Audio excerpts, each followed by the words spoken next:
to know, Mr. Reynolds conceded that he can't really tell who voted for Obama unless they, quote, own up to it. But if they do, he said, they're out. If they don't say anything, we'll never know, Reynolds said. And, you know, but if they own up to it, we're not going to serve them. And there, that takes away your claims of racism. Well, if they're black, they're automatically not going to get. Hey, Pine Top, Arizona is apparently a city of about, I say city loosely, of about 4,500 people.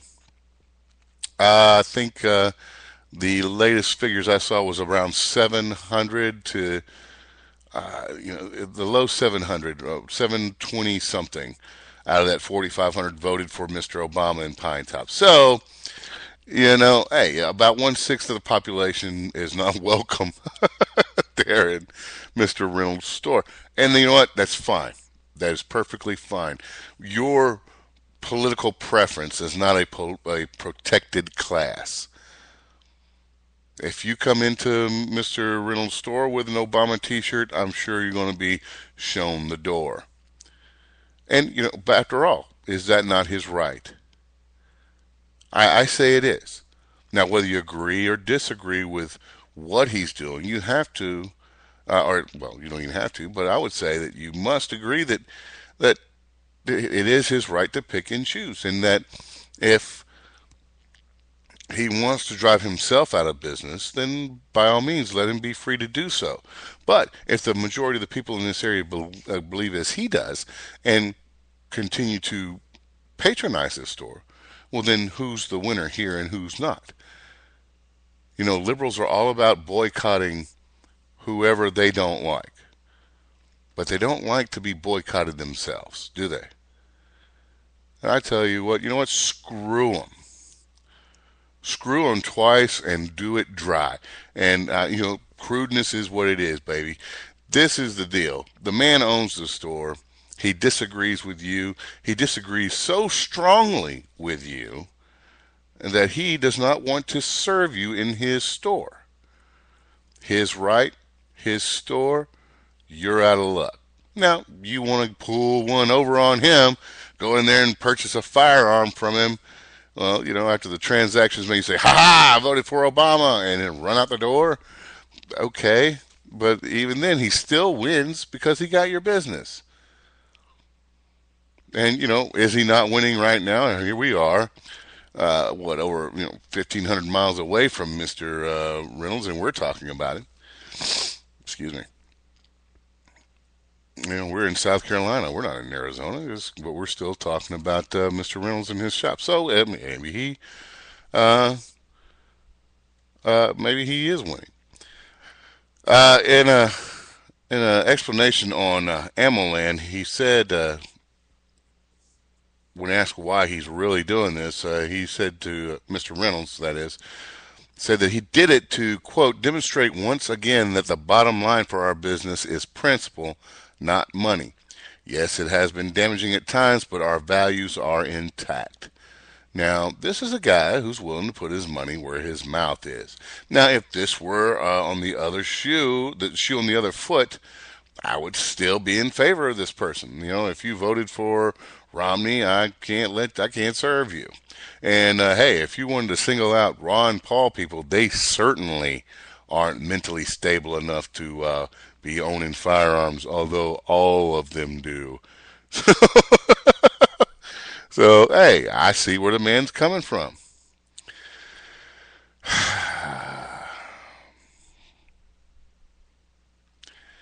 When it all boils down to it, a man's home is not his castle anymore, and with so many government regulations and rules and laws that are passed daily, it's getting to where a man who owns a business doesn't really own the business anymore. He just runs it for the government. And I salute Mr. Cope Reynolds in Pine Top, Arizona. You keep up the good fight, man. Don't let these people back you off your guns here, literally. And when it all comes down to it, it's where we choose to make a stand that, or if we even choose to make a stand that really makes a difference here. Are we going to stand idly by and watch as what we cherish and love are eroded and cast aside? Or are we going to actually step up to the plate and say, draw a line in the sand, say, you know what, this far, no farther? Mr. Reynolds has stepped up to the plate and has, taken a stand. So what are you going to do to take a stand? You know, to segue off of this one into the next topic, talking about people making stands. You see a lot of talk these days about the secession movement. Secession, really? Hmm. Secession in the 21st century. Well, to our libertarian friends, it's a God-given right, and hey, maybe they're right on this one. But secession is an act; it's not a petition. You puds. Well, we're going to peaceably petition the president to let us secede from the union. Well, first off, the secession argument was, in my opinion, and not only my opinion, Justice Anton Scalia, his opinion as well, as I can show you shortly. This argument was settled in 1865. Secession is not legal.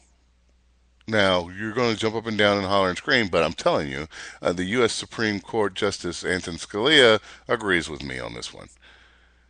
And if you're going to secede, for God's sakes, you don't send a harshly worded letter with petition signatures on it. All you're doing is giving them a list of people to have a look at.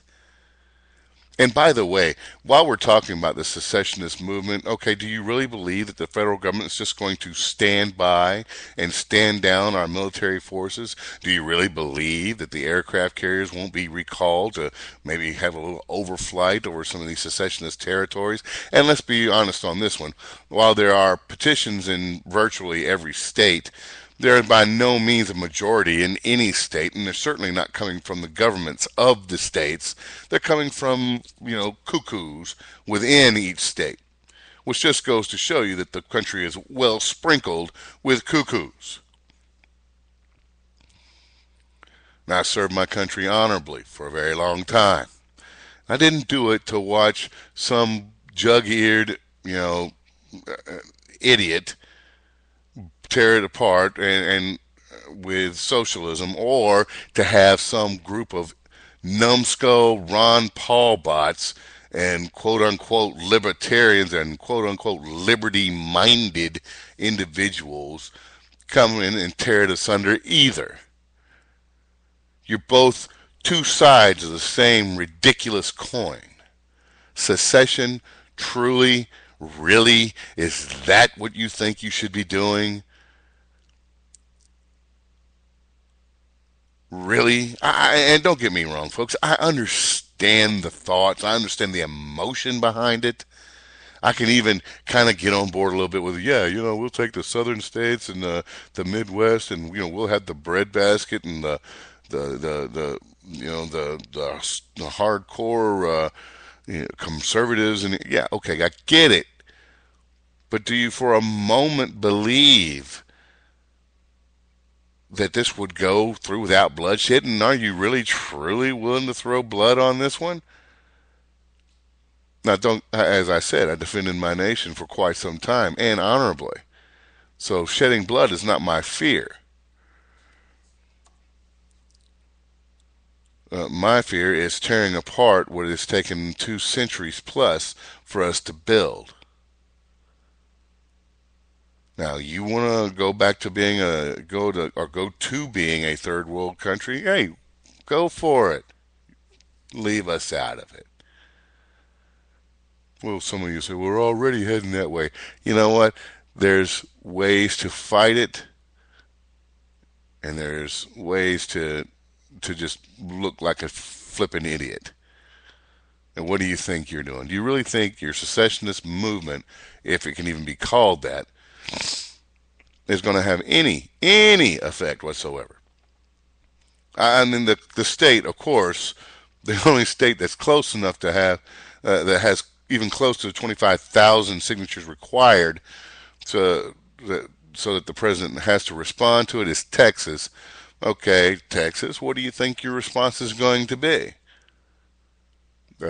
No. Well, then what? Are you really, truly prepared to take up arms against your countrymen? Are you? Are you ready to do that? Do you think you will be able to put to sea a Navy that is capable of defending Texas? Do you think you'll be able to launch an Air Force that is capable of defending your airspace over Texas? Are you going to be able to field a military that can protect Texas? Answer to all these questions is no. And let me tell you why it's no. Boys and girls, you couldn't even get up enough guts to control the GOP, to get the moderates out of the way so that conservatives could move forward. Or, in the case of you Paul bots, you liberty-minded individuals. You didn't have enough gas to get that done. You can't overtake the GOP, but you think you're going to overtake the United States government? Please tell me where this idea comes to you from. Where are these lollipops that are apparently laced with LSD or PCP? Because you're on some drug-induced dream. You can't control the GOP, but you're going to control the USA. You're ridiculous. You're a fraud. Shut up. Sit down and let the grown folks go to work here.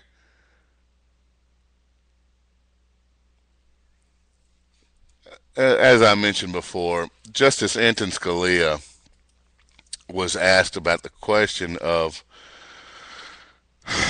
secession, and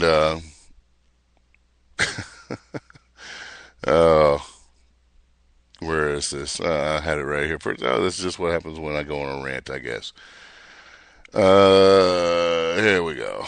A letter was sent to Justice Anton Scalia under the guise of someone floating a script.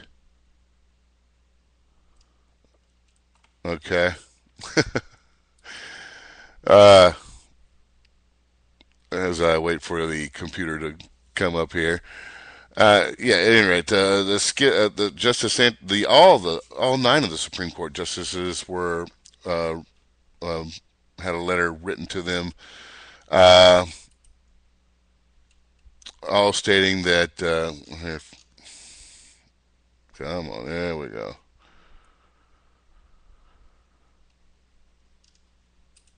Well, it doesn't want to let me have it. But at any rate, the justices were all sent a letter stating that this guy was going to write a screenplay. Here we go, and that there was going to be some plot twist to it.